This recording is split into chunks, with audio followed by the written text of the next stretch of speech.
കരുവന്നൂർ സഹകരണ ബാങ്ക് തട്ടിപ്പിൽ CPM നേതാക്കൾക്കെതിരായ PR അരവിന്ദാക്ഷന്റെ മൊഴിപ്പകർപ്പ് പുറത്ത്.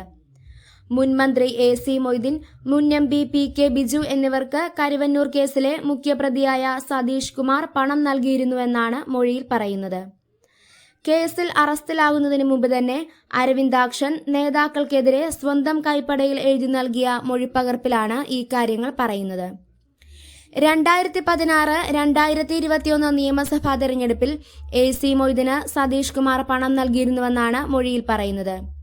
2016 മാത്രം 2 ലക്ഷം രൂപ മൊയ്തീന് സതീഷ് കുമാർ നൽകിയെന്നും പിന്നീട് തൃശൂരിൽ കർഷക സംഘടനയുമായി ബന്ധപ്പെട്ട അഖിലേന്ത്യാ സമ്മേളനം നടന്ന സമയത്തും സതീഷ് മൊയ്തീന് പണം നൽകിയെന്നും മൊഴിയിലുണ്ട്.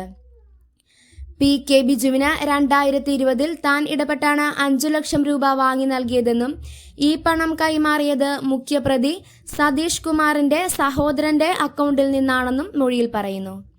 ഇതിനു പുറമെ LDF കൺവീനർ EP ജയരാജൻ തൃശൂരിലെത്തുമ്പോൾ സതീഷ് കുമാറിനെ കാണാറുണ്ടെന്നും മൊഴിയിലുണ്ട്. EPയെ കാണാൻ പോകുന്ന ഘട്ടങ്ങളിൽ തന്നെ മുറിക്ക് പുറത്തു നിർത്തിയാണ് കൂടിക്കാഴ്ചകൾ നടത്തിയിട്ടുള്ളതെന്നും അതിനാൽ അവർ തമ്മിൽ സംസാരിച്ച കാര്യങ്ങളൊന്നും തനിക്കറിയില്ലെന്നും മൊഴിയിൽ പറയുന്നു. കരുവന്നൂർ കേസുമായി ബന്ധപ്പെട്ട് വിജിലൻസ് അന്വേഷണം നടന്ന ഘട്ടത്തിൽ ഉന്നത പോലീസ് ഉദ്യോഗസ്ഥരുമായി സതീഷ് കുമാർ ബന്ധമുണ്ടാക്കിയെന്നും അന്ന് DYSP ആയിരുന്ന ആന്റണിയെ താനും സതീഷ് കുമാറും നേരിട്ട് പോയി കണ്ടിരുന്നുവെന്നും അരവിന്ദാക്ഷൻ വെളിപ്പെടുത്തി.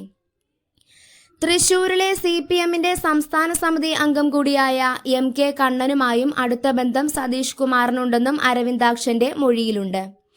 അരവിന്ദാക്ഷൻ CPM നേതാക്കളുടെ പേരുകൾ വെളിപ്പെടുത്തിയെന്ന കാര്യം ED നേരത്തെ പ്രത്യേക കോടതിയിൽ പറഞ്ഞിരുന്നു. ഇതു സംബന്ധിച്ച് സെപ്റ്റംബർ 14 അരവിന്ദാക്ഷൻ നൽകിയ മൊഴിപ്പകർപ്പാണ് ഇപ്പോൾ പുറത്തുവന്നത്. നേതാക്കൾക്കെതിരായ ഈ മൊഴി എഴുതി നൽകിയ ശേഷമാണ് അന്ന് അരവിന്ദാക്ഷൻ EDക്കെതിരെ പരാതിയുമായി രംഗത്തെത്തിയിരുന്നതെന്നും ശ്രദ്ധേയമാണ്.